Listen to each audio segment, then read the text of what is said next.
This is Act and Analyze with Maggie and Tyler. We are two best friends. I'm an actress. And I'm a therapist. In Act and Analyze, you will hear us discuss all things within media and our daily lives, while relating it to our lovely guests. We want to have fun, but also learn along the way. Everywhere around us is media. We just want to know, what type of media helps you, or infuriates you, or makes you feel good? We want to grow with you and leave you all feeling better than how we found you. Welcome to Act and Analyze.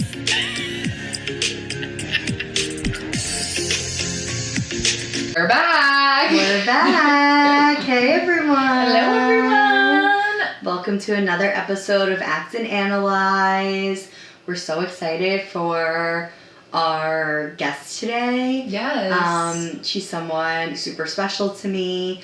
Abby Bayzath. She is my mama, my sorority sister. So yeah, she is my big, I guess she still is my big, in my sorority, Chi Omega. And she's the best. Like she is such a wonderful part of my college experience. Yes. Such a wonderful person. She is a pediatric physical therapist. Which is like literally the perfect job for her. Yes. She was a gymnast. She was on the gymnastics team in college and then coached the club gymnastics team. She's done gymnastics her entire life. She loves her family, loves her friends, loves traveling. It's just like a super beautiful, like such a sunshine in human form. Like, literally, yeah. Just the best. Well-rounded to a T. Yeah. Like, just everything about her. Like, it screams, like, brightness and optimism and, like, yeah. She's a warm hug. She is. And it's so exciting because she just moved where I've just moved as well. So now we're a couple streets over from each other. We were like, I think we're closer now than when we both lived in houses in college. That's like, amazing. We're closer to each other now. So we're literally like an 8-minute walk from each other. So I'm really excited to see her. I get to spend more time with her. No, I'm so excited. It's going to be so fun. Yeah. Yes. Just a walk away. Yes, it's exactly. Like we're in New York City. Mm-hmm. Oh, exactly. I love it. Maggie, what was your peach and your pit of the week? So my pit, let's start with the bad first, I was feeling so overwhelmed this week. I think I've just been slowly but surely since the transition of like moving back to Jersey and stuff, like I've been slowly adding things into my routine of like, you know, like the half marathon training, yoga, like was before that. Now I've been like adding a lot of like kind of like more so like creative things. Like I started The Artist's Way by Julia Cameron, which like you have to wake, like it's kind of like there's this one part of it where you wake up and you do morning journal entries every morning, and you have to write 3 pages immediately when you wake up, like no coffee, nothing, like just like free write. It's supposed to really like stimulate your creativity, and like I haven't gotten too much deep into the book, so I also like I know it's gonna bring a lot of other things as well. So I've been doing that every day too, and like just like scheduling that out into my day along with like work and applications, and then on top of like the physical activity that I've been doing to try and keep like my mental health stable. It's just been getting a lot. I've been very I like really felt it this week that I was like very overwhelmed. Every day at the end of the day, I was like, I'm so exhausted mentally, physically, and emotionally. So that's something I'm navigating. You know, like we'll have to start like setting boundaries for myself with certain things and really start listening to my body a little more and a little deeper. That's like how I've just been feeling this week. But yeah, that's my pit. What's your pit? My pit was similar to yours, actually. Like, I've also been feeling really overwhelmed. Like, I don't know if it's like, could be a mix of both, like my like allergy asthma from like the seasons changing, or like I'm just anxious, but like my chest, like I'm like needing to keep like rubbing like that area, because it just feels like I need to do some chest openers. Yes. Just like been feeling really tense there. Just from like anxiety, I think, about things. But yeah, just like reminding yourself that like you're not a machine, like you're a human, and like just like it's okay to like do things slowly and like not pile up stuff so much as well. Like with clients, like there's this like time management thing I do with them. It's called like the Eisenhower Matrix, I think. And it's like a box, 4 boxes, and it's like the top is like urgent, not urgent, and then the side is important, not important. So it's like urgent and important are things that you do first, they're top priority. Urgent, not important can like get done when you can. Not important and urgent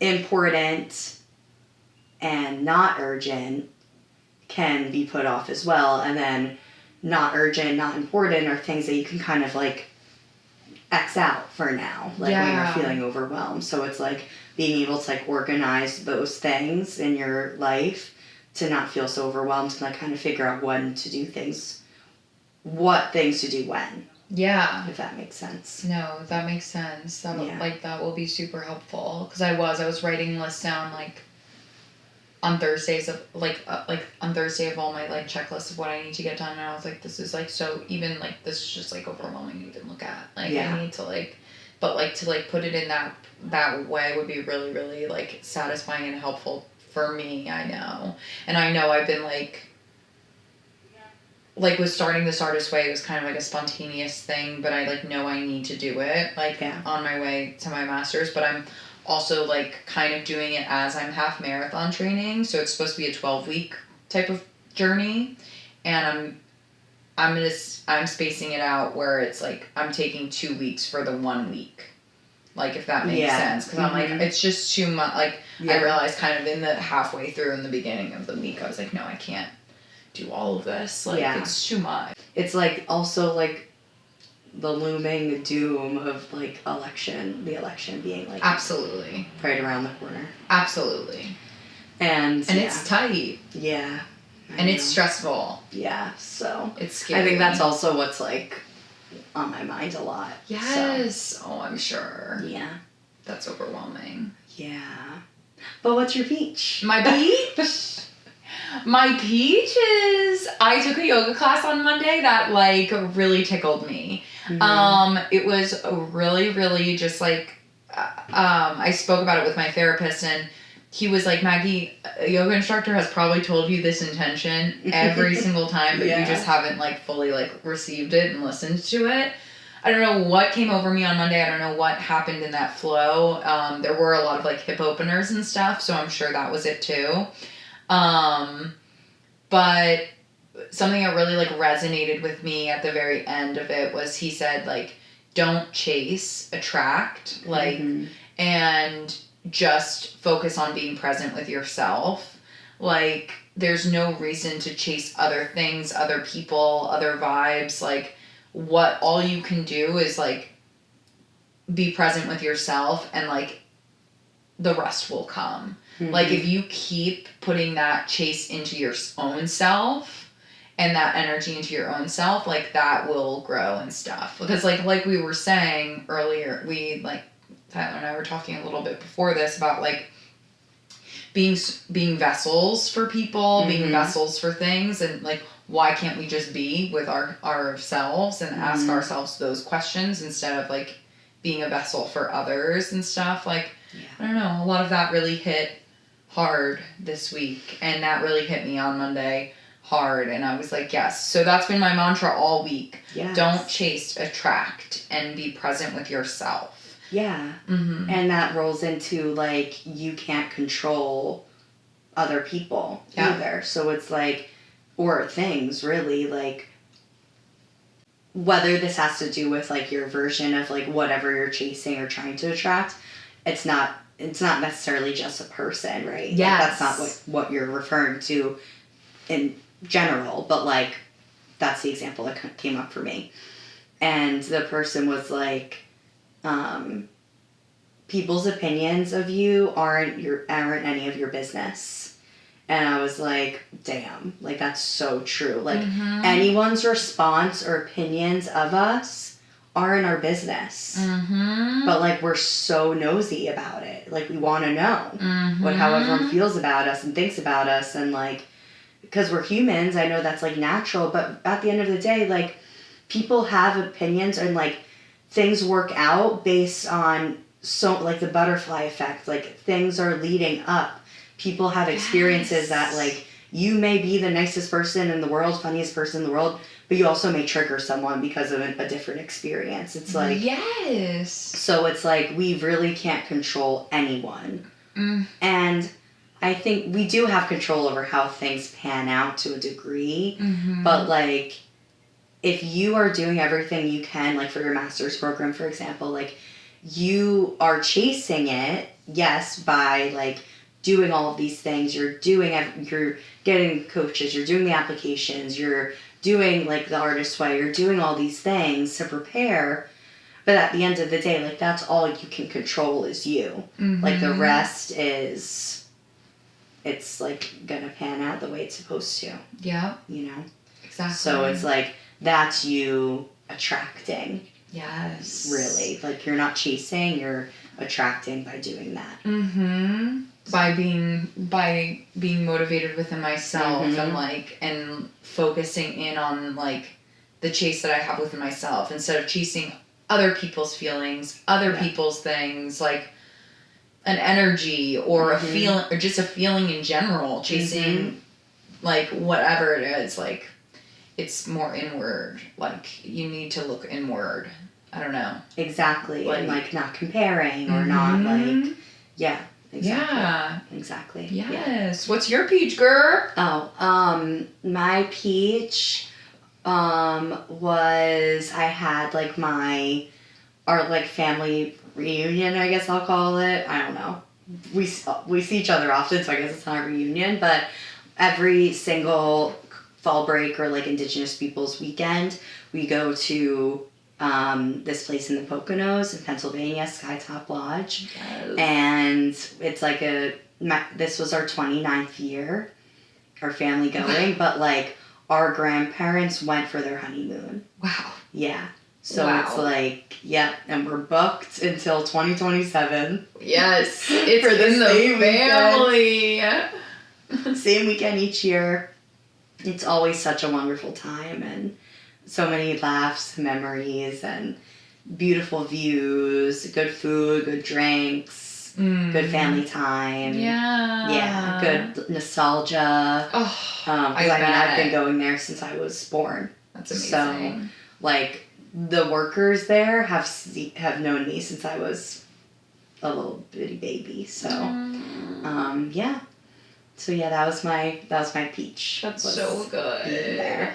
Oh, I love that. Yeah, it looked like such a fun time. Yeah, next year you have to come. I gotta come. You're coming. I'll sneak in the trunk. Yeah. No, there's plenty of room. So I'm gonna ask for you to come next year. I would love that. I would love to. No, like, I've been hearing about Skytop since the beginning of time. Yeah. Like, I know her. Yeah. I know her. You will be so accustomed to it when you get there. Oh, I love it. I love a fall foliage moment. Yeah, it's gorgeous. The pictures were beautiful. Oh my God, I love that. Yeah, it was amazing. I loved it. Yes. I loved it. So yeah, that's our peach and our pits for this past week. So I guess it's time for us to roll into our guest. So yeah. Yeah. Without further ado, here's Abby. Yes, Abby. Hey, tell me how you guys know each other. You and Tyler know one another. How you guys met? So we met. That tea. Oh, the tea. Oh my gosh. I was thinking about the water incident at the sorority recruitment. That is an iconic beginner tea moment. Yes. So we're in the same sorority. I'm her big. Mm-hmm. Cute. Yes. I actually met Tyler during I joined as a junior, and we went to Sacred Heart. Mm-hmm. Most of you Roll probably know bios. that. Roll bios. And I only did one sorority recruitment because I joined as a junior, and I was fortunate enough to meet Tyler during recruitment and instantly in love. How could you not be? Yeah, no, literally. Literally so fun. Mm-hmm. Yeah. And I remember feel like it was the last day. I feel like you were like a little nervous. Mm-hmm. I mean, as you would be, but like the first day, I feel like you were like super calm, and then at the end, I don't know, maybe like the I really wanted to get in. Yeah. I was nervous. feeling a different energy from you, and I was like, I hope she's okay. Like, everything will be fine. And it must have been the first day that the water incident happened. Yes, it was. So the very first time did Tyler ever tell you this? I don't know. I don't know. But the very first time we met, we were in this hot, stuffy classroom in Sacred Heart's campus during the recruitment, and they have a little water jug at the front. And so I was like, oh, Tyler, you want to go get a glass of water? She's like, yeah, sure. Or I don't even know, maybe I might have left you for me to get the water. Maybe I brought you, I don't know. Yeah, you were like, let's get some water. Let's get some water. So we went to get some water. So sweet, such a host. Such a host. Yes. I'm stepping into my hosting era, everyone. People. And there was like a mason jar with one of the little like... They were trying to be all fancy. They're trying to be fancy, cutesy. Very cutesy. Very demure.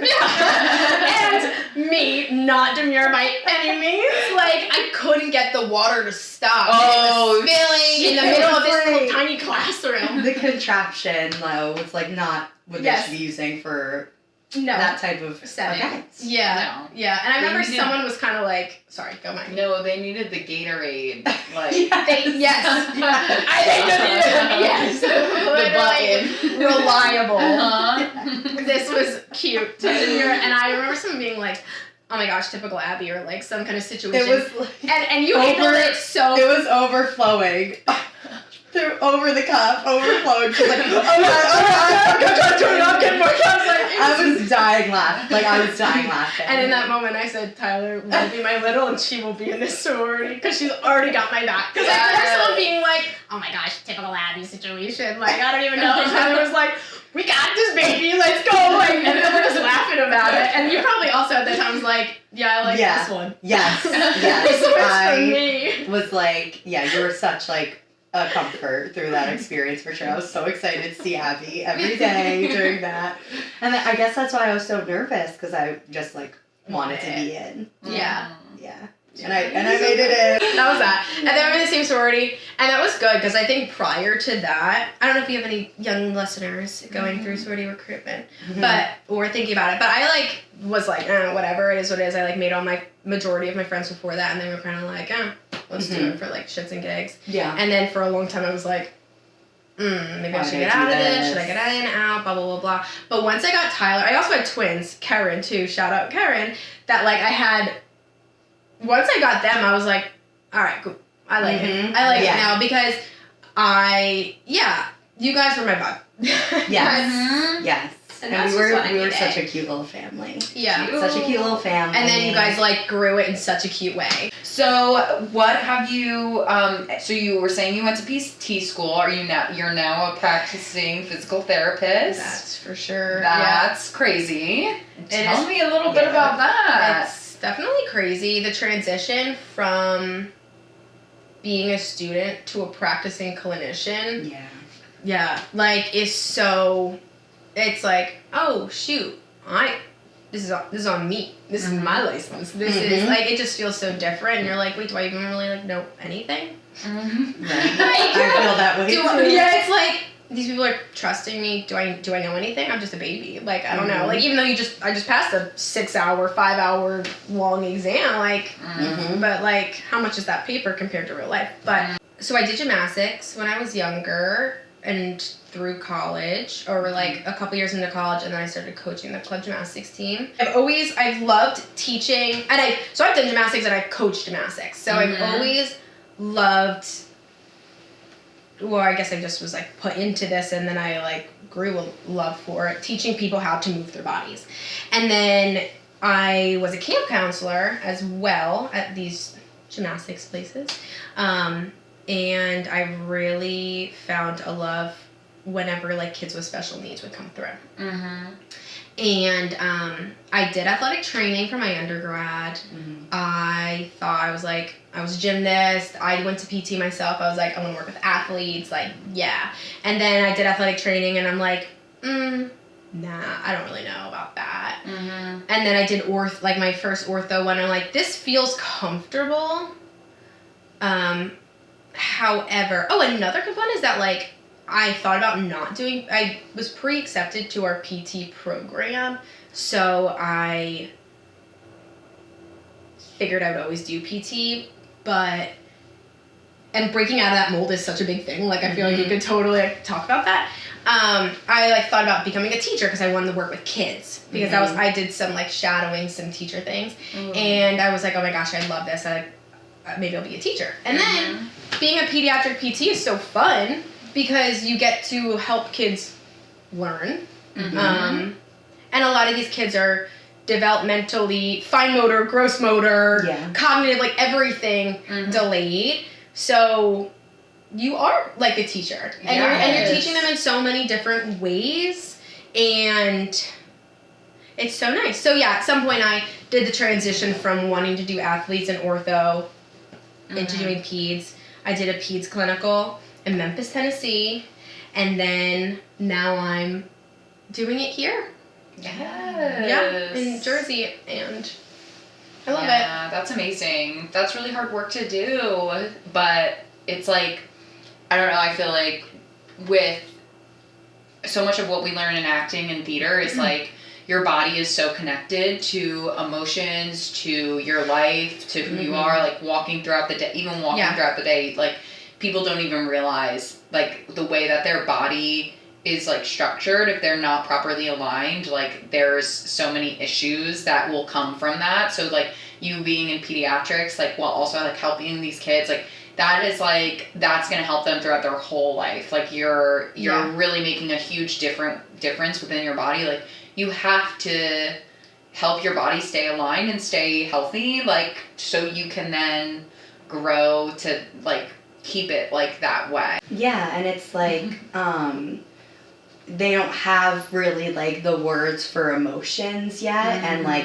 deep thoughts and feelings. Like they're experiencing them, but they don't know how to discuss it. But when it comes to running and walking and like doing those basic movements, that's like all children really know, and playing and like all of that. And if they are delayed in those areas, then that causes them like so much lack of confidence and insecurity and difficulty with socializing. So it's like you are that like initial person prior to them even like developing all like the other parts, like emotions. And it takes, I think both of you just, there's so many aspects to it in regards to teaching kids how to move their bodies. Like I work with a lot of kids with cerebral palsy. I work with a lot of kids, or like when you're saying like alignment, that if they don't fix it down the road, like the first thing that sticks into my brain is torticollis, like information session for the people. Like torticollis is like when a kid's head is tilted. There's a variety of reasons why their head might be tilted.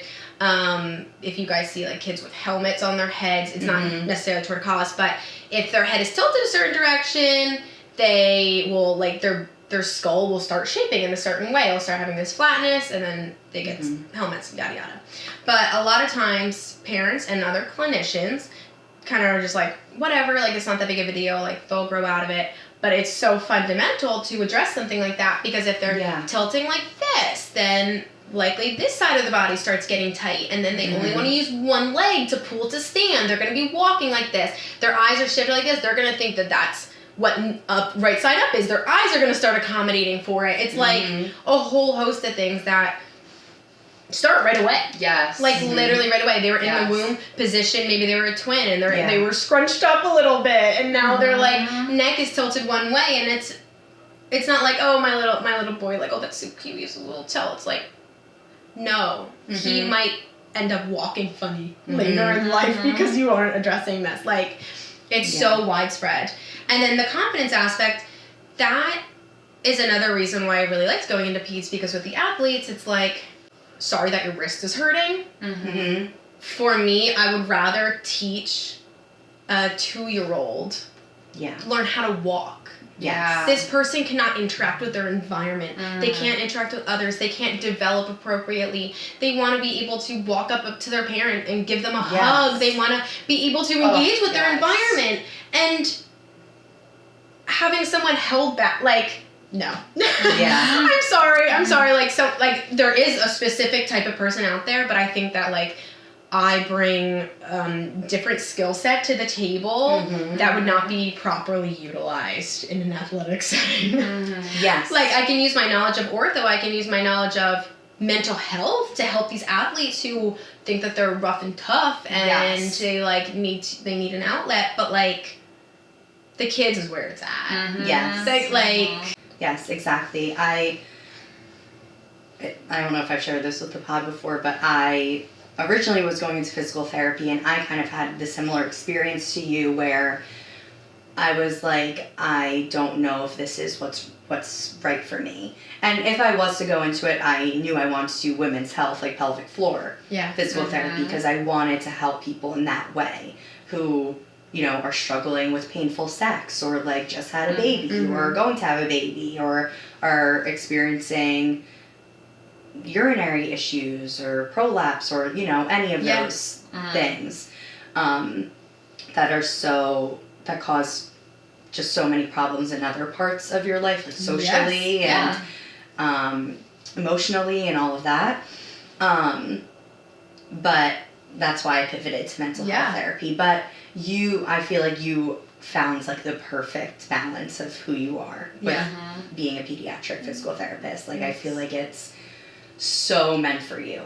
And thanks. It's amazing. When you were talking about like people holding like trauma in their body in a certain way, it immediately makes me think of pelvic floor, because there's so much trauma that goes into it, as well as like you can't have sex with your partner, you can't experience all these different things. Like you can't put in a tampon, and like you feel like you have to be glued to a pad. Like, it's okay to use pads, like no big deal, but like if you want to be able to, coming from a background in gymnastics, like it's such a fluid but also strict and disciplined type of sport, an individualized type of sport. I just watched Simone Biles' like documentary, and I was like, holy shit, like how much gymnastics affects like mental and physical health, like how they're so connected. So it makes sense that you went into the field that you're in right now, like because of like the sport you grew up with. Like, that makes total sense. That's so interesting. It's so interesting to me. And something I found that has been really easy for me in the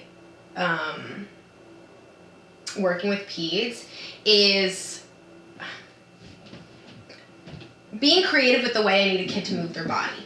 So like, or I know the cues that I've grown up with, even when I was a kid or when I would coach classes, like, my kids need to work on balance right now. So we have a balance beam. I have them walking across the balance beam, and immediately my arms are like, I'm like, arms out to the side like an airplane. I want to see your airplane arms. I want to see, like, I have them walking. I want to see them jumping. We're a frog. We need to stand up tall. You're a giraffe. Like, you know what I mean? Like, I've just always grown up with those, like, fun, quirky cues. And then it's just, like, flows easily.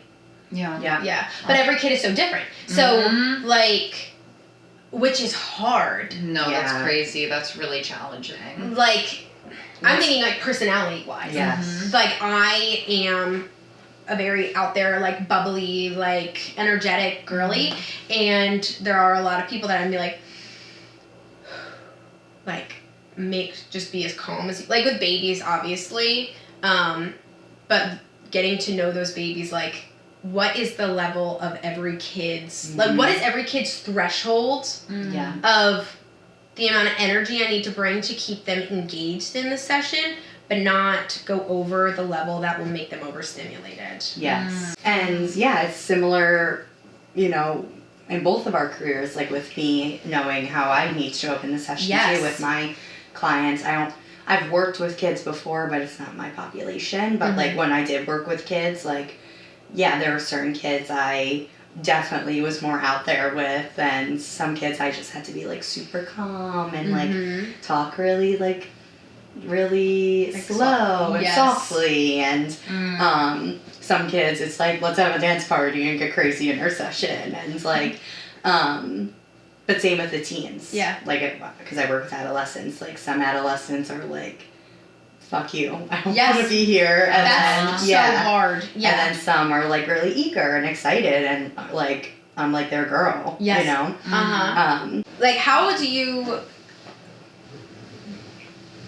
find out where they are? Like, sometimes you can just feel their vibrations coming in, but like, you don't want to be too much one way when you first meet them, because then you don't want to like off-put them. So do you come like in very neutral? Yeah, usually I do. And like the number one rule, like all therapists, and this is good for physical therapists too, it's like meeting your client where they're at. Yes. And like always just like, and it's such like a standard line, but like you really get it once you are doing it. And honestly, sometimes I just ask, like, so what do you want from a therapist? Like, what do you want? What makes you like comfortable or uncomfortable? Like, what do you want? Music? Do you want like to do art? Do you want like, do you like to humor? Do you not like humor? Like, does that make, I just kind of ask them like what they want, and give them that power. Yeah. Because I think, a lot of kids, especially who are struggling in teens, like feel like they don't have a lot of control in their life. So I like to give them kind of that space. Yeah. That's good to be black and white with it, because I feel like it's better than trying to be like, read between the lines and trying to like guess and then be wrong. But also, Which is fine, but also remaining genuine too. Like, it's not like I'm still me, whether I'm like being a little more kooky or a little calmer than usual. Yeah. So just remaining genuine. Yeah. Yeah. Do you? I feel like the Simone Biles documentary would have been a good one for you. Yes. To say for like media that relates to. So yes, I was thinking about there was another one. I think Dominique. Not Dominique Dawes. Dominique. It could be her. I think it's called Golden. Follow top American gymnasts, Olympic gold medals as they compete for the coveted team of USA roster spots in the Olympic team competition. Watch Golden. Journey of... Yes. So this one's cool, and I think I got through the first couple episodes, and the Olympic mentality, do it for yourself.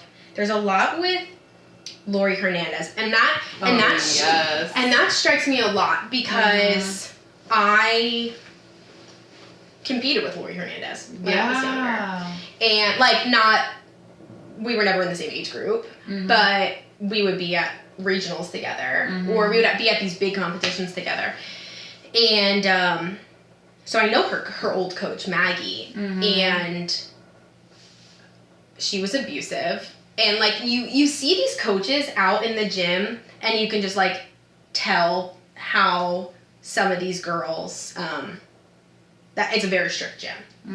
And there's such a poor, like, abuse. Like, gymnastics is, like, founded on abuse, basically. Yeah, no. Like, everywhere, and it's become so standardized that, like, even me, when I was younger, I'm like, no, but that's it.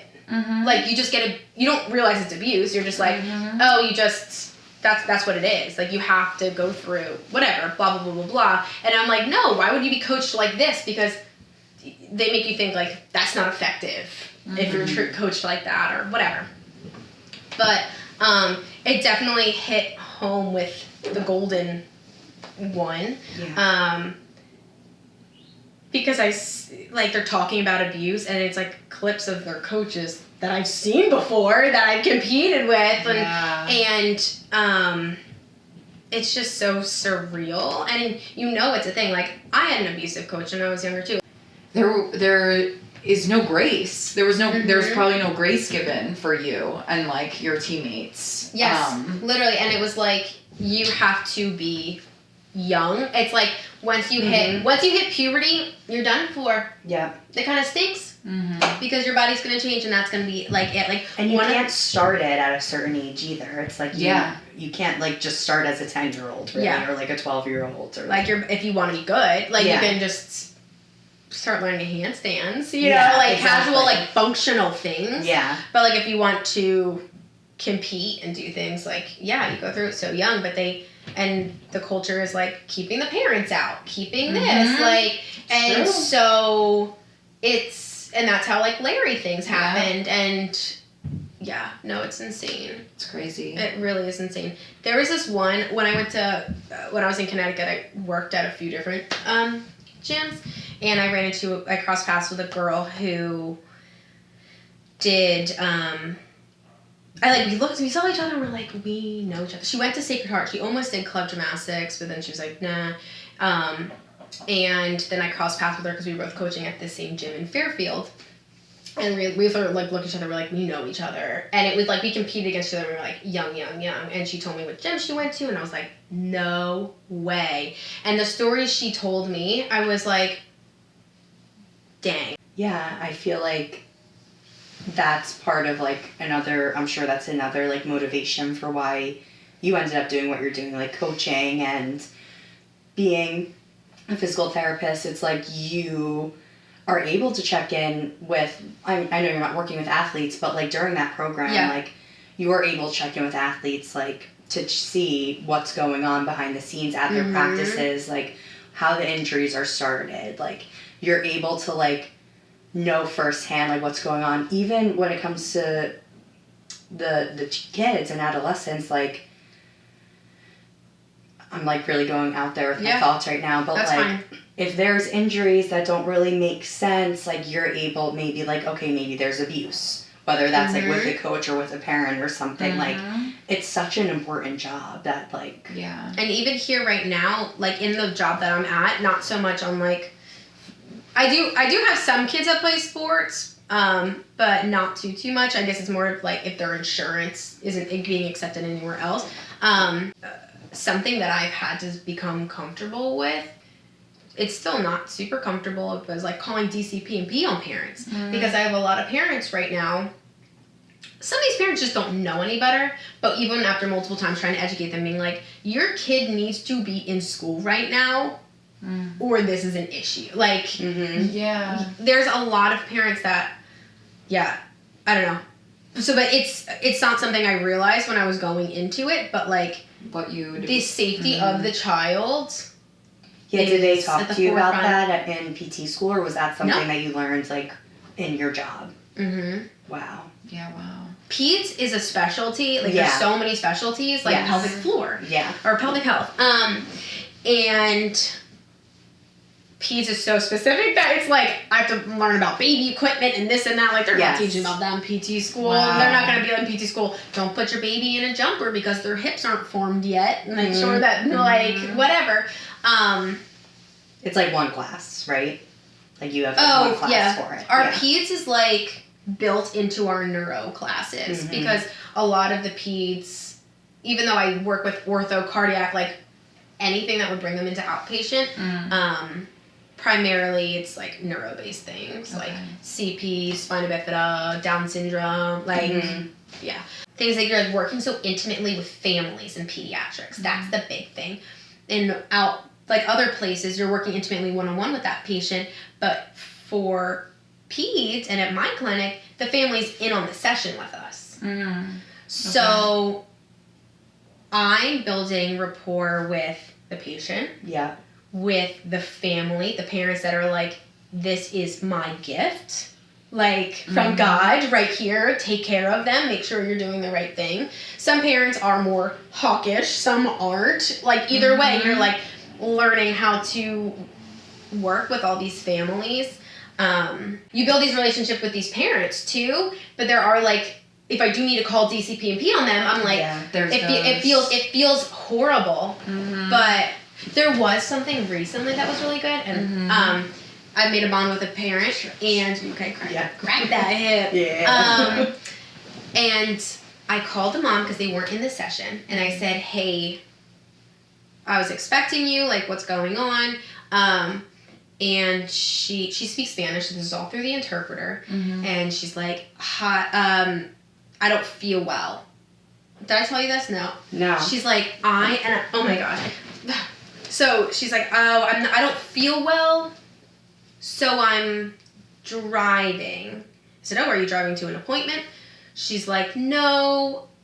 And like, it's hard because it gets lost in translation a little bit. Eventually we got to where we needed to be, that mentally, because a month or so prior, she was an inpatient for mental health things. Mm-hmm.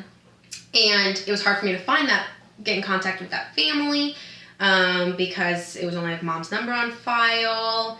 Dad didn't have the phone was at home. Dad didn't have a passcode to get into mom's phone, so we could only answer it if the phone call was like actively ringing, whatever. So I knew about that whole situation, and then I had her for a couple weeks, and I built this relationship with mom, and I was like, hey, like, do you like the outpatient program that you've been set up with after you're inpatient? Do you feel comfortable with blah, blah, blah, blah, blah, whatever. I said, well, we have social work stuff here. Like, let me know if there's anything that I can do to support you, if I could reach out to anyone. She's like, okay. And she's always been like kind of dismissive with it. She's like, not in like a negative dismissive way, but she's like, I'm fine, don't worry about it. Like, blah, blah, blah, blah, blah. So this time I called her, I said, hey, where are you guys? And she's like, oh, I'm driving around, I don't feel well. So basically she was just trying to get her mind off of things, and I could hear the baby crying in the background. It's hard for me, I don't know exactly what is real and what isn't, because I think that some things, I think her mental health is distorting, like her perspective is not the most true reality. So, and I don't know what,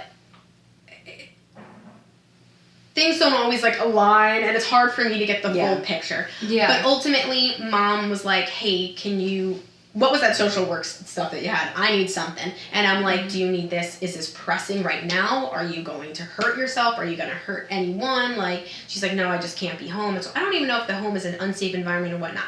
Either way, I called DCP&P because I had to like protect the welfare of the child. I was calling also to get mom support. So I was trying to relay that to the person who I was speaking to on the phone. I'm like, I don't think mom would hurt him in any way. I don't know what's going on at home. I don't know if there's anything harmful actually going on at home or not. I know that a case was already open because they called me. They called me once. Okay. And so she was like, okay, we'll add it to the case, blah, blah, blah, blah. Dad came in for PT the next week, and he was like, yeah, she's getting help again at the hospital. And then the week after that, she came in, or maybe 2 weeks after that, I don't know, she came in. But I was so happy to see, I was kind of nervous at first. I was like, oh no, like, is she going to be like, this is the therapist that, I could tear up right now thinking about this girl. But she was like, I didn't want her to be like, oh, this is the therapist that is trying to rat me out or whatever, because it wasn't that intention at all. I genuinely was calling them, be like, this mom is screaming for help. Yeah. I know she's went to inpatient before, but she needs help. Who is there to help her?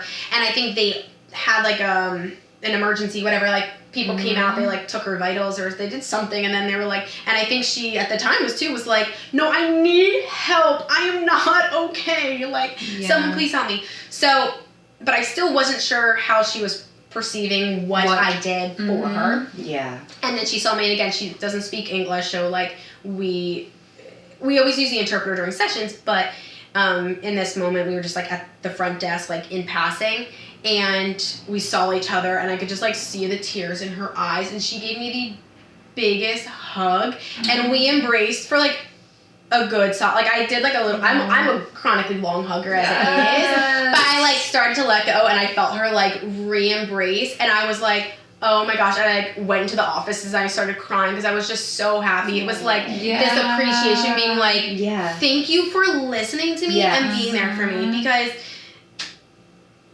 and again, like, I'm a pediatric physical therapist, but you are working with the whole family because the child is so heavily impacted by their whole family that, like, you're a therapist for everyone. And there's a lot of kids, too, like, even when it's, like, not this super intimate set, like, it's all intimate, but, like, let's say a kid with autism that's there for an ortho thing, like, even those parents are, like, still trying to get their own PT out of it. Like, we're asking you questions, so, it's a lot. But moments like that where you're able to help the family as a whole is just so rewarding. No, that's amazing. You showed up in that moment wearing so many hats. Yes. Like you are the physical therapist, you showed up as a social worker, as an advocate, as just a human being, like, and it's like most of these parents just want their babies to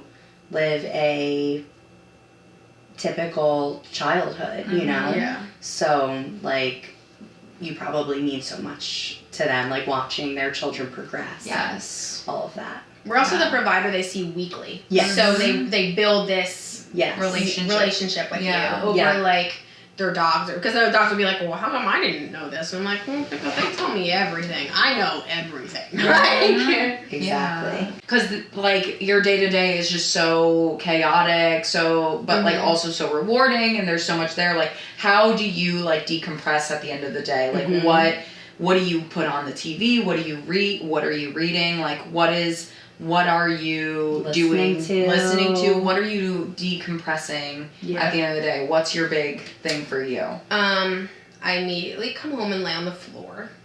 I'm a floor girly. I just lay flat on the floor. I typically probably put my hands on my hips. Crack my head back, just like that. That was nice. I stretch a little bit. I would like to work out more. Like, with gymnastics, it's always been a big outlet for me. And I try to, when I can, to be active. That's kind of, like, my biggest outlet. Like, I told Tyler before, I'm nervous because I feel like I don't consume that much media, but, like, I do. Like, so I think I, like, go home. I've been looking at a computer screen a lot, typing notes. Yeah. And I finish my end of my day trying to type notes while I'm at work. I also bring them home and I'm typing notes. I don't really watch TV. I'll, like, scroll on Instagram for a little bit. Look at my emails. But I'm, like, so exhausted by the end of the day because I work 4 days a week. So you have those long days. It's a good. So what do you listen to when you're, like, working out? Like, what type of music? When I'm working out, typically I have either, like, a rap hip hop. Like, I typically use my Spotify. Well, I had a Jammin' Road Trip, which was created because I would always fall asleep while driving. Sounds scary. So I just, it's all music. It's music that it runs in the family. Yeah. So it's all music that I cannot not sing. Get it from my mama.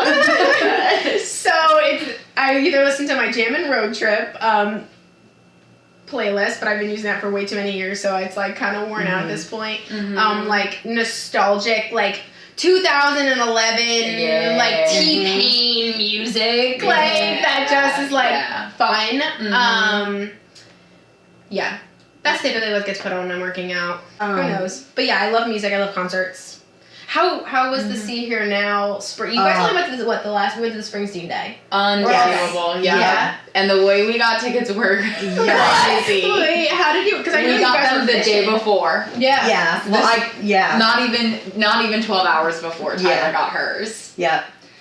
So, yeah, you tell how you got yours and then I'll tell how I got mine. I saw on Facebook from my theater teacher that there was Our high school theater teacher. Yeah, my high school theater teacher that they were selling tickets to See Her Now, just one ticket, to the Bruce Day. So I was like, I'm gonna get it. And they sold it at a very reasonable price, $150. Like, so amazing. I got it. I picked it up. I was so excited. And I was like, I'm just going to get it, Tyler, because I'm just manifesting that I know you're going to get one. I know you and I know us. Like, we're going to make it happen. Yeah. There's no way I'm not seeing Bruce Springsteen without Tyler McGann. Like, I knew that in my heart and soul. So, yeah. So that's how I got mine. Look at this vinyl right there. Yeah. Amazing. I got her. Mm-hmm. Yeah. And then... Did they have it there or you had that already? Oh, I got it at a thrift shop. Amazing. For her. Yeah. So... Our friend Sarah got Saturday to see Noah Khan because she loves Noah Khan. And she was trying to find 2 day so then she can go the one day and then I could go the next. So we were searching and then like she settled on getting like the one day because she really wanted to go. So she went, but like the 3 of us were like, we know we're going to get me one. Like, no doubt, like we will find one. Because like... When the tickets came out, we were preparing for Europe, and it was like so much thinking about spending money on that. Like it was too much. Even though, like looking back, I'm like I should have just fucking did it, you know? Yes. But they were hard to get too. They were hard to get. They were really hard. I remember seeing like signs in Nazareth, and I wasn't sure exactly when they were getting released because I don't really live around here, but I have been interested. I've heard of Cedar now for so many years that I'm like, oh, I'd like to go. Yeah. Sorry, keep going. No, you're fine. So, Maggie and I went up to the boardwalk to just listen to, like, because you can hear it from the boardwalk. Yeah. So we went to Kim Marie's and, like, you can see the one stage from there. Mm-hmm. And then we went, like, walked up to the boardwalk and we, like, had our little plastic bottle filled with drinks and we were just, like, standing there listening to it. And when it ended, we wanted to meet up with Sarah because then the 3 of us were going to go out. So we're at, like, the exit, and Maggie and I are just, like, fucking around. Yeah. Like, we were I was drunk. I drank a whole bottle of wine. And that's too. my girl. I drank wasted. Yeah. For like literally, we were at, like, Kim Marie's, and then we were just stooping it. Yeah. Listening to Noah Khan on a stoop. We were being hilarious, too. Because we, like... packed the bottle of wine in like a seltzer bottle. Mm-hmm. We like poured the bottle of wine to a seltzer bottle and then we packed like 4 Surfsides in the bag and we went to Kim Marie's. We each got 1 drink and then we were just pouring the drinks into our cups under the table. And where I was just like opening the other can of Surfside without them noticing. Yeah. And which is like they're the same owners of Johnny Mac's, so they're strict. Like, they didn't give a fuck. They didn't care. They didn't care. We weren't doing anything wrong. So we were watching the concert from there, and we were meeting up with Sarah after, so we were waiting, like, at the exit. And I was like, wouldn't it be funny if, or, like, what if we just ask, like, the people leaving, like, if anyone's selling their ticket tomorrow?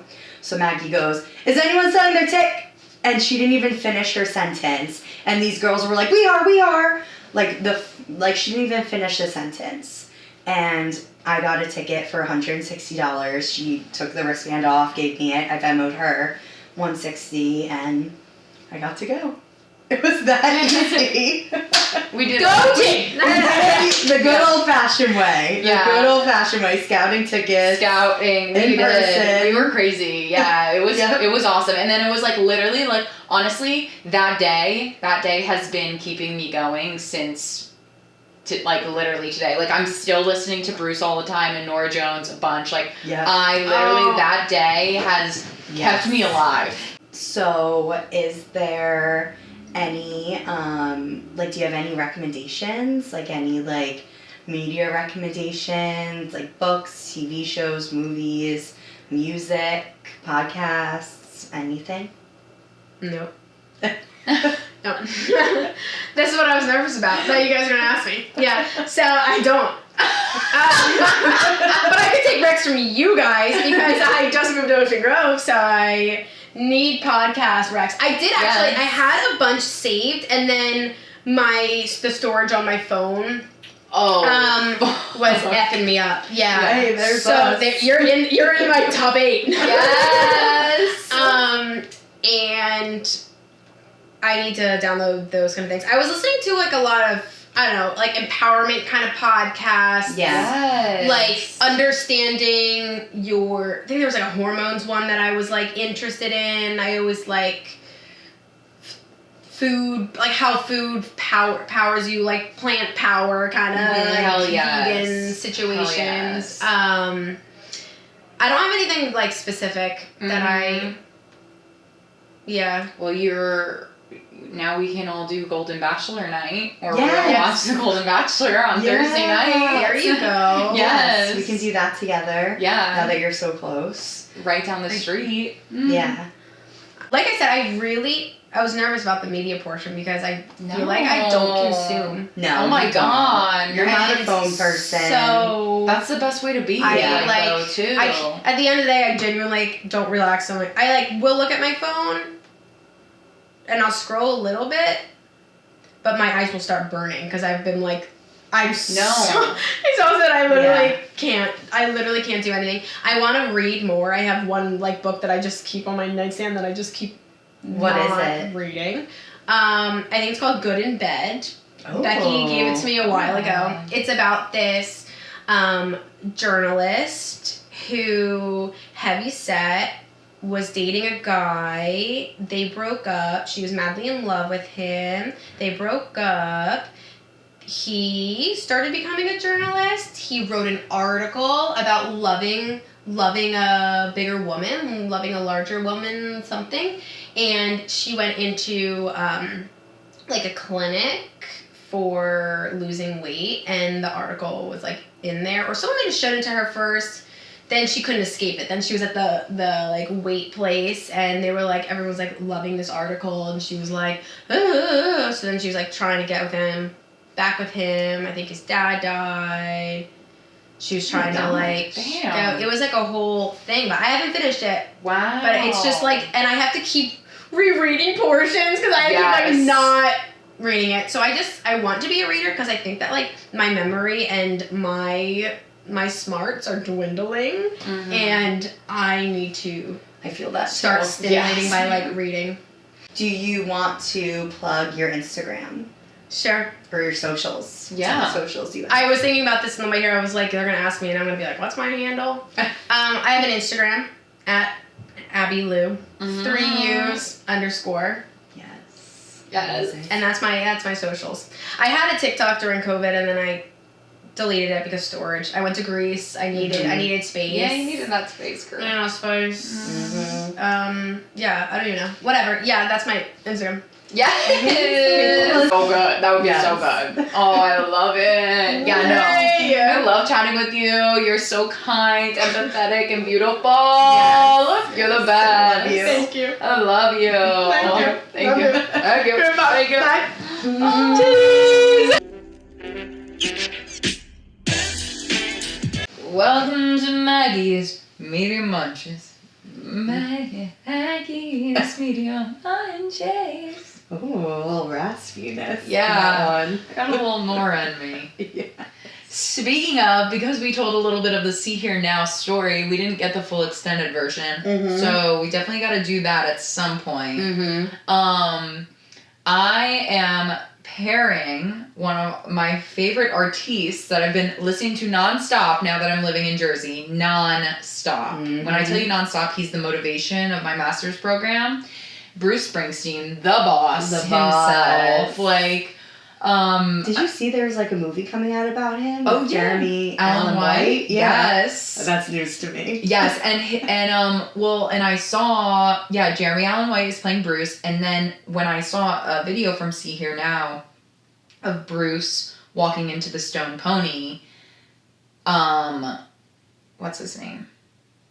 Kendall from Succession, I think his name is Jeremy Strong. Yeah, Jeremy Strong is following him, and I'm like, okay, Jeremy Strong must be in this movie because he's a method actor, and he's just weird like that. He's playing Bruce's manager in the movie. So he's in that film as well, and he was here in Asbury the night that we were there at See Here Now because he was doing some character work. But anyway. That's so funny. Isn't that? Yeah, I know. You could have run into him maybe backstage. I literally peeped it. Oh my god, imagine. No, I peeped it so hard. Like, no one would have known from that video that, like, Jeremy Strong is just in the background, because it's just Bruce followed by a bunch of, like 45-year-old, like, white guys. But then I was like, oh, no, that's Jeremy Strong. Like, I picked him out right away, and I was like, why is he there? I looked up the movie, and yeah, he's playing the manager in the movie. So he's basically probably pretending to be his manager. Oh my god. But yeah, that's so funny. So funny. It's crazy.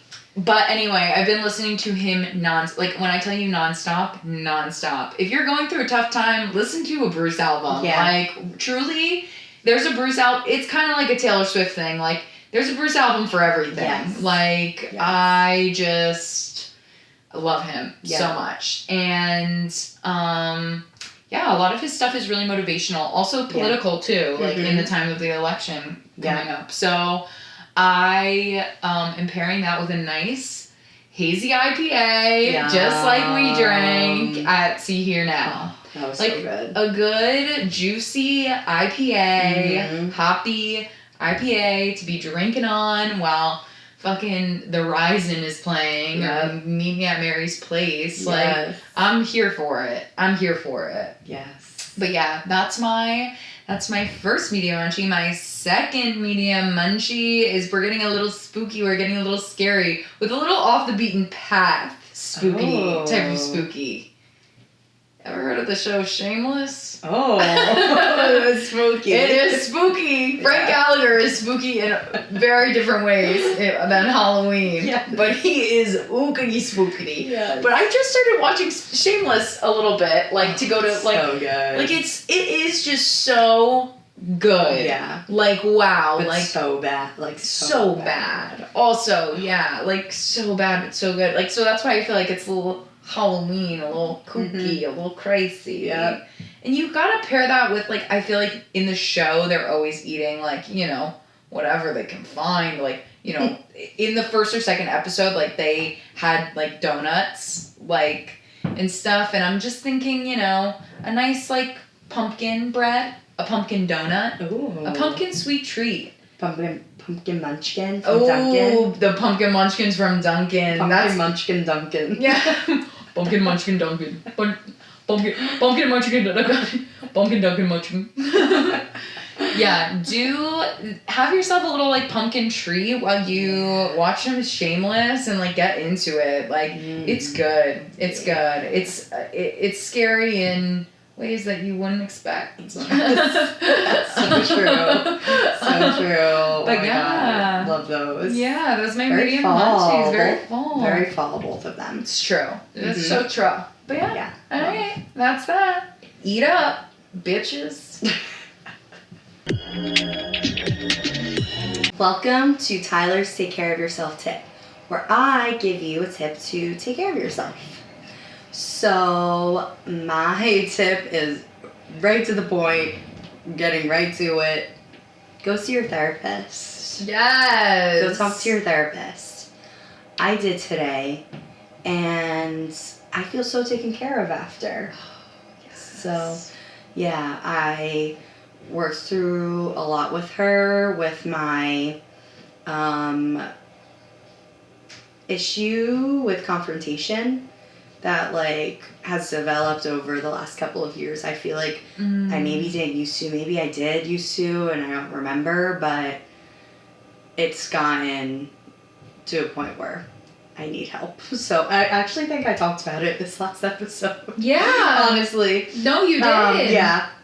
So I got to speak to her today. We meet, like, monthly, and she really helped me and just, like, talked about, like, not speaking about how, like, not speaking our truth, not having difficult conversations about how we feel is us neglecting a part of ourselves and abandoning a part of ourselves. And once you do it, that part of yourself is abandoned and you need to find it again. And, like, just, like, the more you do it, the easier it will get, because now it's gotten to the point where it's like, I don't know how to, it feels like I don't know how to at all. It feels really scary. It feels unknown. It feels like all of that. So, yeah, we just talked about, like, having a difficult conversation and with certain people, and I'm ready to do it now. Yes. It's been a while, like a couple of years a while.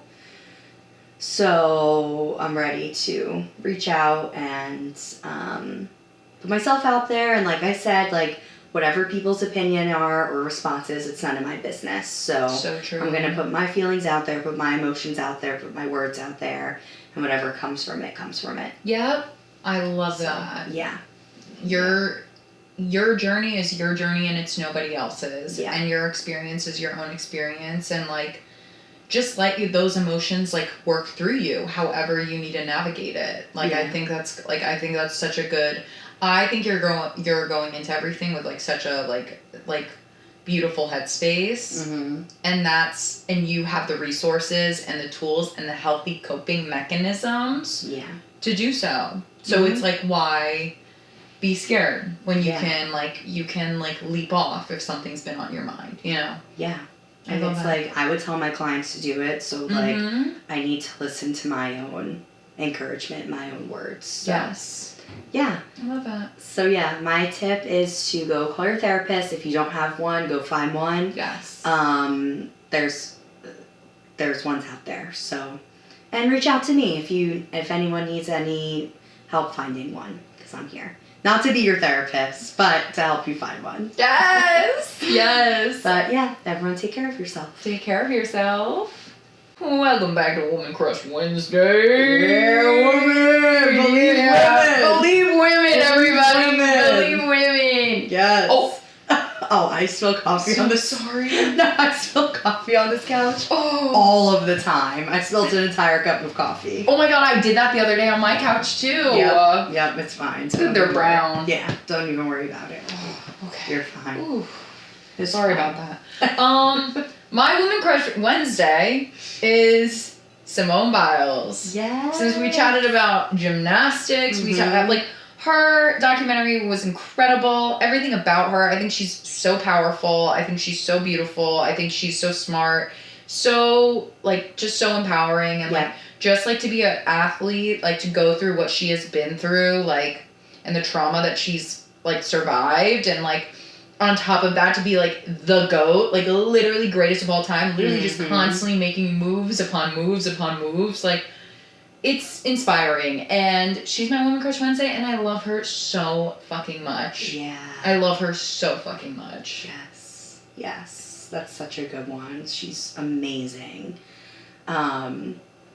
My Woman Crush Wednesday is Sabrina Carpenter. Yes. I know I probably sound basic right now, but she's been coming, like, I really only listen to like 2 of her songs. I wouldn't say I'm like a fan, but like I love the songs I listen to, and she's coming up on my For You page a lot, and it's like her Juno performance where she's like, have you ever tried this position, or whatever the fuck she says, and she like goes into like a different sex position each one, and it's been constantly on my For You page, like I love it, constantly, and I've just been mesmerized by it. I watch it like over and over again. Yes. So yeah, I love it. I'm definitely crushing on her for sure. That's amazing. I'm obsessed. I'm truly obsessed. Yeah. Please, please, please. I love that song. Mm-hmm. Yeah, I like that and Taste. Yes. Yeah. Yes. So good. Taste. So good. Yeah. But yeah. All right. It was a great episode. This was a great episode. Yes. So happy we got to spend time with Abby. She's amazing. She's the best. Follow us on Instagram, TikTok, and YouTube at Act and Analyze Podcast. Share, like, subscribe, do it all. Yes. Please comment, you know. Give us some love on the social medias. Yes. Please. We love you. Please, please. All right. Love you all. See you next week. We'll see you next week.